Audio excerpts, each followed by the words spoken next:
Hi, how are you? So I just bought these Clove shoes right here. Clove, right?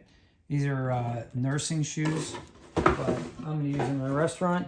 And I put some water on the floor because I wanted to see what their non-slip ability is. You can see I am not sliding at all. So I am very impressed with their non-slip quality. So that's the first test that I wanted to show you. And then the second one is, are they water resistant? And yeah, they're pretty water resistant. So if I were to spill something on them, and they're supposed to clean up really easily. So that's all I got. Just a really quick test to see if these non-slip shoes are non-slip. And they seem to be.